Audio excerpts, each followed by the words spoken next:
Start कर लो। नमस्कार दोस्तों। जैसे कि आजकल एक बड़ा न्यूज़ है, सुन सब जगह में सुर्खियों में है कि ईरान के जो सेकंड मोस्ट इम्पोर्टेंट पर्सन है प्रेसिडेंट राइसी और वहाँ का फॉरेन मिनिस्टर, दोनों का चॉपर क्रैश हुआ है अजरबैजान। चॉपर मतलब हेलीकॉप्टर में क्रैश हो गया। हाँ पहाड़ को टकरा कर। हाँ। तो एक्चुअली एक इनॉग्रेशन था अजरबैजान बॉर्डर के पास में, एक डैम के उद्घाटन के लिए अजरबैजान के प्रेसिडेंट और ईरान के प्रेसिडेंट साथ में इनॉग्रेशन करने का था। तो उस दौरान जो उनका कन्वॉय होता है, तो एयर कन्वॉय था। एयर कन्वॉय में जनरली क्या होता है, जो प्राइम मिनिस्टर या प्रेसिडेंट का जो चॉपर होता है उसका सामने और पीछे और भी हेलीकॉप्टर चॉपर रहता है। तो यहाँ पर जो चॉपर इस्तेमाल किया गया था मेड था, अमेरिकन मेड और बहुत पुराना था। तो फिर भी ना जाने क्यों इसको फिटनेस सर्टिफिकेट देके उनका जो पर्सनल सिक्योरिटी है उन लोग इसको अलाउ किया। तो साथ में और भी इम्पोर्टेंट लोग थे, जैसे फॉरेन मिनिस्टर। उनका फॉरेन मिनिस्टर भी थे साथ में। तो अब जो है एक इवनिंग टाइम में अचानक सुनने को आया कि प्रेसिडेंट के चॉपर जो है लापता है, मिल नहीं रहा है। बाकी दोनों चॉपर्स जो उड़ रहा था आसमान में, उन लोग के बयान से ये आया सामने कि अचानक वहाँ पर मतलब थोड़ा सा वहाँ पर वेदर थोड़ा सा क्लाउडी और थोड़ा हल्का फुल्का बारिश भी हो रहा था। और पहाड़ के साइड में वो वहाँ पर जो है वो जगह था अजरबैजान बॉर्डर के पास में, ईरान का जो लगता है अजरबैजान के साथ में जो बॉर्डर लगता है वहाँ से। तो वो लोग वहाँ से लौट रहे थे और उनका कॉप्टर क्रैश कर गया। तो कॉप्टर नहीं, तो क्या बोलते हैं? हाँ, चॉपर। Copter, helicopter. तो हम पप्पा हेलो आ गया मेरा बेटा अभी। तो बेटा बाप दोनों इसका भी एक चैनल है लाडनोई तोलंकित। इसको भी वीडियो बनाने की शौक है। लॉकडाउन के समय काफ़ी बहुत सारा वीडियो जब छोटा था तो बनाया था। आजकल पढ़ाई लिखाई के थोड़ा प्रेशर से कम उतना नहीं कर पाता है, फिर से हम सोच रहे हैं शुरू करेंगे। तो टॉपिक पे आते हैं, मुद्दे पे आते हैं। तो अचानक इतना बड़ा देश का एक मतलब मिडिल ईस्ट में एक पावरफुल कंट्री है, आई मीन कोई छोटा, एक मिनट रुको, कोई छोटा मोटा देश नहीं है। काहे कि ईरान अभी वर्तमान में जो है इस्लामिक वर्ल्ड में एक इन्फ्लुएंसर के रूप में उभर के आया है, जो पैलेस्टाइन में जो कि दूसरे और कंट्री में हूती विद्रोही, फिर लेबनान में सब जगह में जो फंडिंग करते हैं हमास लोगों को, तो हिजबुल्ला, ये सारे लोगों को जो है ईरान फंड करता है पैसा से और असला से, मतलब आर्म्स से, एमिनेशन से। अब मैं बोल रहा हूँ तो इनका प्रीवियस में कासिम सुलेमानी, इनका जो एक पहले ईरान रेवोल्यूशन गार्ड का एक करता मतलब सुप्रीमो थे। तो सुप्रीमो भी एक ड्रोन अटैक में, अमेरिकन ड्रोन अटैक में इजिप्ट में मारा गया था। तो उसके बाद थोड़े दिन पहले आप लोगों को पता है इन लोगों को कुछ ये ऑफिशियल्स मीटिंग कर रहे थे एक इजराइल के बगल में जो कंट्री है, अरे पैलेस्टाइन, जॉर्डन। हाँ वहाँ पर, हाँ तो वहाँ पर भी इजराइल ने अटैक करके उन रेवोल्यूशनरी गार्ड का काफी इम्पोर्टेंस लोगों को जो है मार गिराया। तो आप लोगों को एक चीज जानना चाहिए, ईरान में तो ऐसे प्रोफेशनल आर्मी है। पापा जी, तो, हाँ प्लीज चुप करिए, अब मैं बोलता हूँ। हाँ, एक मिनट हमको बोलना दो बेटा, उसके बाद मेरा जो छूट जाएगा तुम बोलना। तो एक क्या है कि ईरान का एक स्पेशल रेवोल्यूशनरी मर्सिनरी ग्रुप है, mercenary. like mercenary, not like this Russian mercenary। एक एलिट ग्रुप है, एक ईरान का जो फर्स्ट पर्सन है, प्राइवेट आर्मी, जो फर्स्ट मतलब धर्मीय मतलब religious Ayatollah Khomeini. Religious leader Ayatollah Khomeini. Ayatollah Khomeini का हिस्ट्री भी आप लोग जानते हो। जब इस्लामिक रेवोल्यूशन के पहले तो जब शाह लोग ईरान को जो उस समय में राजतंत्र था, किंगडम था, उस समय राजा को जो है शाह बोला जाता था।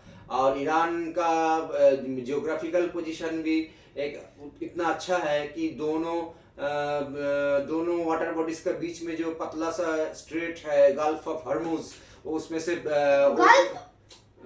सॉरी स्ट्रेट ऑफ हर्मुज, सॉरी पिताजी, सॉरी गल्फ नहीं, स्ट्रेट ऑफ हर्मुज। अब आपका टाइम खत्म, अब मैं बोलता हूँ। तो ईरान के जियोग्राफी बोल रहे थे ना, मैं वैसे ही कंटिन्यू करूंगा। बात है कि ईरान अगर सी से देखें तो 2 सी को बॉर्डर करता है। एक उत्तरी दिशा में वो है कैस्पियन सी, और निचली दिशा में पर्शियन गल्फ, जो कि तुम पर्शियन गल्फ भी बोल सकते हो। एक्चुअली ईरान का नाम पहले पर्शिया था। हाँ, क्योंकि ईरान का नाम पहले पर्शिया था, और इसलिए तब के एंशियंट लोगों ने वहाँ का नाम पर्शियन गल्फ ले दिया। और पर्शियन गल्फ के तुम अगर वेस्ट साइड पर जाओगे तो स्ट्रेट मिलेगा, स्ट्रेट ऑफ हॉर्मुज, जो कि ओमान और ईरान के बीच में है, छोटा एरिया। और उसको पार करते ही तुम आ जाओगे गल्फ ऑफ ओमान में, और उसके बाद अरेबियन सी एके इंडियन ओशन। ओके, जान लिया? ओके। हाँ, तो दुनिया का जो तेल का आयात निर्यात होता है उसका 20% जो है उसी क्षेत्र से जो है निकाला जाता है। उसी से क्रूड ऑयल, कच्चे तेल जो है उसी स्ट्रेट के रास्ते से जो है एशिया में और चाइना और इंडिया और भी काफ़ी सारा देशों में वहाँ से आयात निर्यात होता है। तो एक्चुअली एक्सपोर्ट ही होता है, मतलब निर्यात होता है। तो उसका कंट्रोल जो है ईरान का हाथ में ही है। तो उससे उन लोगों को मतलब ईरान को काफ़ी अच्छा बेनिफिट मिलता है। तो और एक सुविधा है, कभी जरूरत पड़े तो उस पतले से छोटे जगह को ईरान चाहे तो ब्लॉक कर सकता है, बिजनेस को, इंटरनेशनल ट्रेड रूट को ब्लॉक कर सकता है। ये स्ट्रेटेजिक पॉइंट है ये ईरान का। जो भी है, अभी आपका आज का ईरान अभी देखिए डायरेक्ट कॉन्फ्लिक्ट में है इजराइल के अगेंस्ट में। इजराइल के साथ में जो पैलेस्टाइन का लड़ाई चल रहा है, और पैलेस्टाइन 2 टुकड़े में बटा हुआ है। एक तरफ जो है गाजा पट्टी और एक तरफ है जो पैलेस्टाइन का वेस्ट बैंक, जो जिसका कैपिटल है रमल्ला।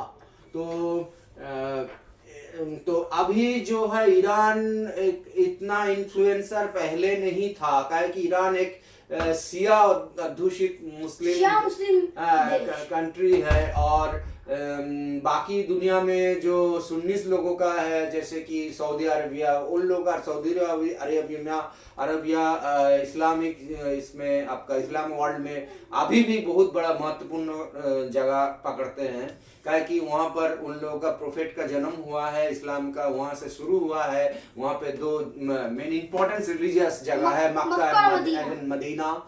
हाँ, तो काफी लंबा नहीं टानूंगा, कि बहुत ज्यादा हो जाएगा। तो इस लड़ाई में ओके बोलो। तो पापा आपने बहुत ज़्यादा टाइम दिया, आप तो पूरे इस्लाम की हिस्ट्री पर ही चले गए। अच्छा, आप आगे बताओ। ओके, मैं बताता हूँ। अब मैं बताने वाला हूँ आप ईरान का हिस्टोरिकल स्टेटस के बारे में। तो कब कौन देश क्या था ईरान हिस्ट्री में, तो हिस्ट्री भी जान लेना चाहिए।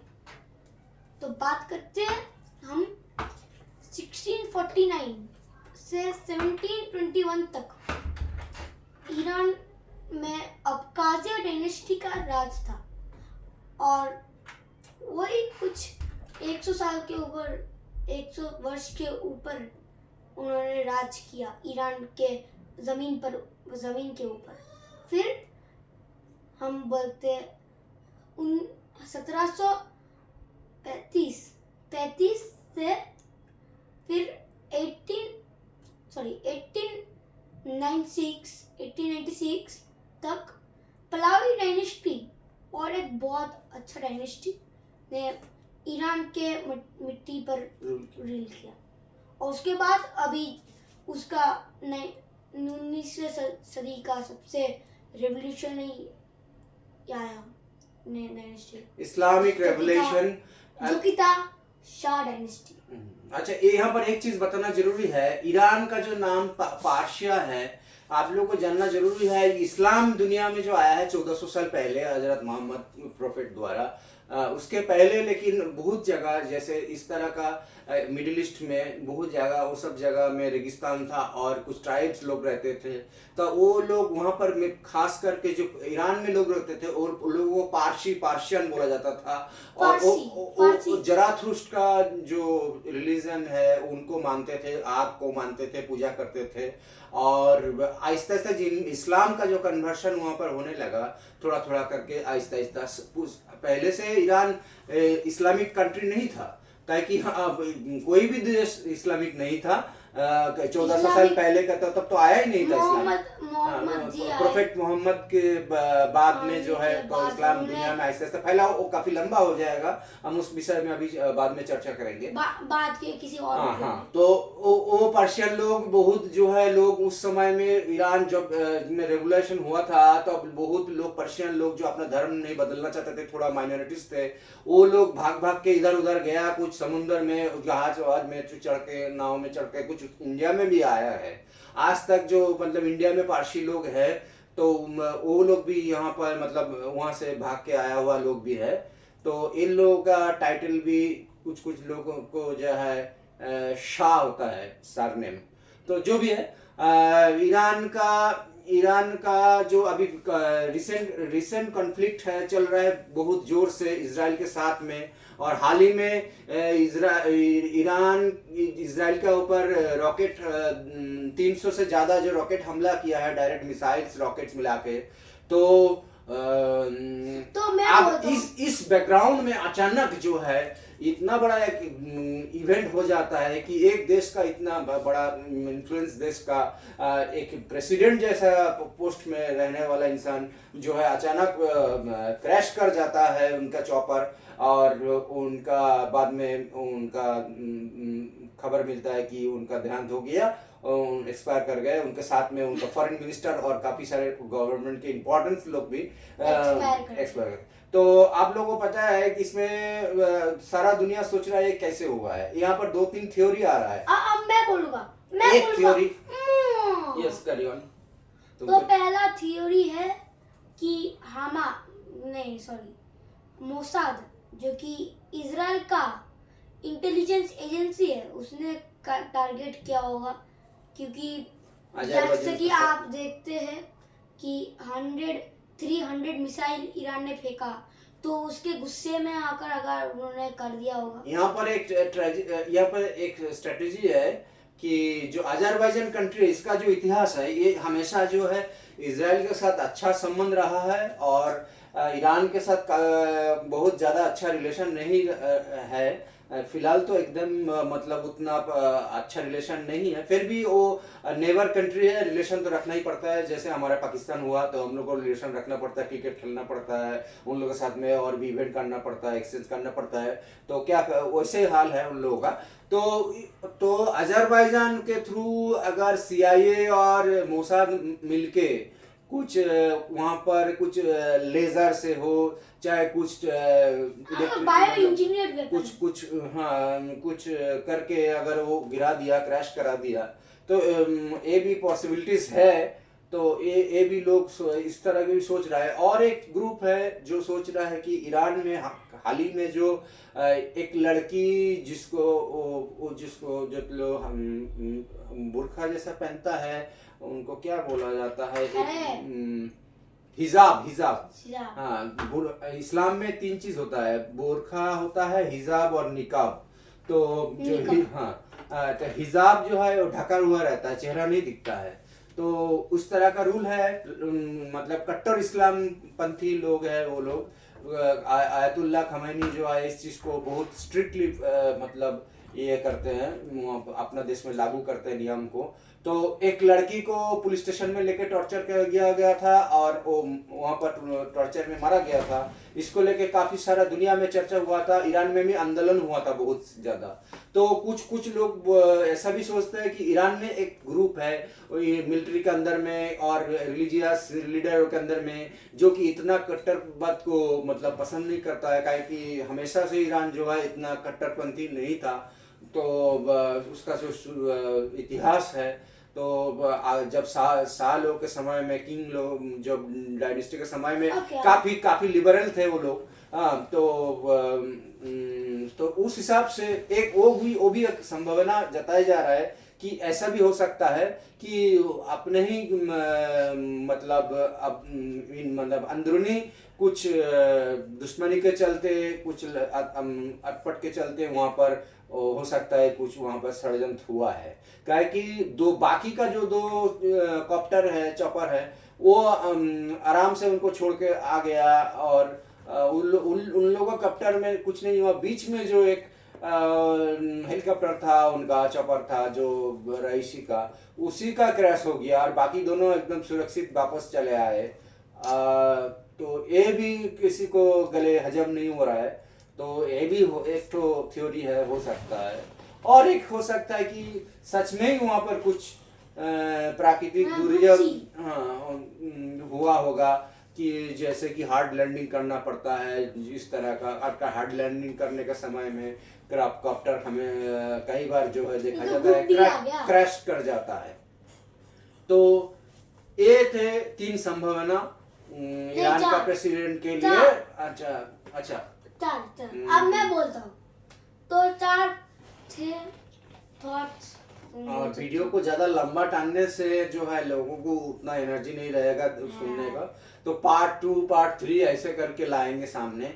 ईरान का पहले का जो रिलीजियस था, उसका जो कल्चर था, हेरिटेज था, सारा चीज सामने लाएंगे। लोग सस्ता आज के दिन में लोग भूल गया है कि ईरान एक शिया मुस्लिम कंट्री है। तो लेकिन उसका पहले क्या था, उनका क्या कल्चर था, क्या रिलीजन था, क्या उसका इसका बारे में आएंगे। और आगे फ्यूचर में क्या हो सकता है, क्या कि सऊदी अरब के साथ ईरान का हमेशा एक कन्फ्लिक्ट रहता है कि अरब दुनिया को जो है कौन लीड करेगा। तो फिलहाल जो है अरब दुनिया में प्रिंस सलमान जो उनका पिता मतलब जो क्राउन प्रिंस है, वो काफी सारा इन्फ्लुएंस मतलब बदलाव किया है सऊदी अरब में जो। तो इस लोग को लेके भी अरब दुनिया में कॉन्फ्लिक्ट है, क्या कि जहाँ वो लोग भी बहुत कट्टरपंथी थे, लेकिन वहाँ पे थोड़ा उदारवाद दिखा गया।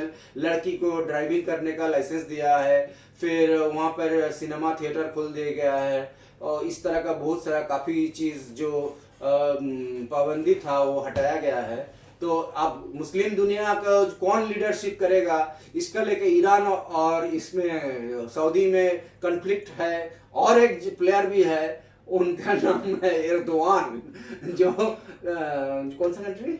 अरे एर्दोआन, टर्की का प्रेसिडेंट एर्दोआन बीच में काफी नाम कमाया था और सामने आया था, लेकिन अब वो पीछे चले, इन लोगों का चक्कर में पीछे चल गया। और एक चीज सुनिए, टर्की लेकिन इन लोगों का जैसे इतना रक्षणशील मतलब देश नहीं है, वहां पर थोड़ा खुला उदारवाद चलता है। अगर टर्की जाओगे आप, टर्की का अब नाम बदल के तुर्की हो गया, तुर्की। हाँ, तो तुर्की में आप अब जाओगे तो देखोगे वहाँ का लोग ऐसे हिजाब, लड़के लोग हिजाब पहन के नहीं चलते हैं। तो प्रेसिडेंट एर्दोआन जो है वहाँ का काफ़ी पॉपुलर हुआ था, बीच में सामने आया था। लेकिन ये जो अचानक जो है हमास द्वारा अटैक हुआ इजराइल के ऊपर, उसके बाद दुनिया का नज़र घूम गया और उसके बाद ये लोगों में बदलाव मतलब एक दूसरे के ऊपर चल रहा है। तो इस पिक्चर से सिनारी से थोड़ा एर्दोआन अभी फिलहाल पीछे चल रहा है। आप जो है आयतुल्लाह खुमैनी यहाँ पर को क्या है, एर्दोआन तो नेटो में मजे करेगा। और एक बात है, ये इस्लाम कंट्री है लेकिन ये एक नेटो का मेंबर है। जो कि नेटो की यूएस अलायंस नेटो का है, आफ्टर वर्ल्ड वॉर 1 के बाद में जो बना था। तो इसमें एक सदस्य कंट्री मेंबर कंट्री है। तो ये सब मिला जुला के यही बनता है। अभी जो है इसका एक तेल का राजनीति जो है बहुत पुराना है। ब्रिटिश से लेके यूएसए हमेशा ही जो है तेल के लिए लड़ाई हुआ है। सद्दाम हुसैन को जो है फांसी में लटकाया गया है। इसका पहले और भी इस तरह का इंसिडेंट हुआ है बहुत जगह में। एक बार इराक भी कुवैत को ये किया था, अरे इराक को कुवैत करने के बाद ही तो ये सद्दाम हुसैन मर गया। हाँ, तो उसके बदले में जो है यूएस ने अटैक किया।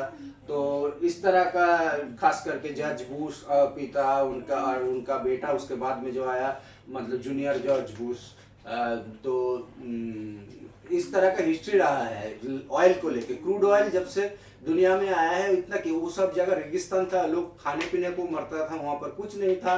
वो लोग लोकल ट्राइब्स थे और वो लोग इस्लाम जब कन्वर्ट भी हुए थे लेकिन इतना रिच नहीं थे। आज के दुनिया में देखिए, दुबई से लेके कहीं भी इस्लामिक कंट्री में आप जाओगे देखोगे बड़ा बड़ा बिल्डिंग इमारत खड़ा है, बालू का ऊपर वो लोग सब कुछ बना लिया है। रेगिस्तान में बहुत कुछ कर लिया है खाली क्रूड ऑयल का दम पे। इतना ऑयल बेच के जो है वो लोग इतना पैसा का मालिक है। उन लोग खास डेवलपमेंट में उन लोग का रुचि नहीं है। जैसे कि देखा गया एक समय में इस्लाम का जो है इजिप्ट में जो अच्छा सा साइंस और फिलोसफी में इंटरेस्ट था और उसका कल्चरल हिस्ट्री था, रिच कल्चरल हिस्ट्री था। आज का डेट में वो सब नहीं है। आज इस्लामिक जितना देश है सब जो है ऑयल के पैसा से दम पे एक दूसरे ऊपर लड़ रहा है। कौन सा गुट कौन सा किसके साथ दे रहा है। जैसे रिसेंटली ईरान ने हमला किया है पहले ये इसका ऊपर इजराइल के ऊपर, तो पास में जॉर्डन जो है वो इंटरसेप्ट करने में हेल्प किया है। हाँ। तो पहली बार जॉर्डन ने ना 2 बार मार करके सीख लिया है कि इजराइल से कभी तो जीत तो नहीं सकते, उल्टा उनके साथ हाथ मिला लेते। Win win situation. तो जब ईरान के 300 मिसाइल आ रहे थे actually Iran actual government department से, तो आने से पहले जॉर्डन में वो डिटेक्ट हो गए। और जॉर्डन टू इजराइल बहुत सा एरिया है और इजराइल ने आयरन डोम का इस्तेमाल करके जॉर्डन और इजराइल दोनों को हो जाया। अब लास्ट में ये भी पता चला कि सऊदी अरब भी कुछ जगह में ऐसा उन लोगों के पास भी अमेरिकन थर्ड सिस्टम है, उसका इस्तेमाल किया है। तो सोचिए किस तरह का पॉलिटिक्स चलता है मिडिल ईस्ट में। तो बात को आगे लंबा नहीं करते हैं। इजराइल के पास काफी सारा सिस्टम है। आयरन डोम तो एकदम बेसिक है, उसके बाद भी और है लेजर बीम वाला नया टेक्नोलॉजी है। अमेरिकन थर्ड तो है और भी इस तरह का बहुत सारा जो डिफेंस सिस्टम है। तो उसके वजह से IMBC हाँ, उसके वजह से जो है कोई देखो, इसको भेद नहीं पाता है। मिसाइल मतलब 100 मिसाइल छोड़ोगे तो आप 1-2 जाके गिर सकता है, बाकी 98% मिसाइल जो है आसमान में ही खत्म हो जाता है। तो ठीक है, इतना इंफॉर्मेशन आज हम लोग करंट अफेयर्स के ऊपर डिस्कशन किए। आगे इसको और दूसरा चैप्टर लाएंगे। आज के लिए हम लोग यहाँ पर खत्म करते हैं। मैं और मेरा बेटा जो है जो लर्न विद अलंकृत इनका चैनल है, हम लोगों का चैनल को जो है आप सब्सक्राइब कीजिए, फॉलो कीजिए और लाइक कीजिए, शेयर कीजिए। तो आगे हम लोगों और नया चीज सामने मतलब लाने का इच्छा पैदा होगा, आनंद आप लोगों को मिलेगा। आपको नेक्स्ट वीक तक ही ईरान पार्ट 2 लाएंगे। Okay, thank you.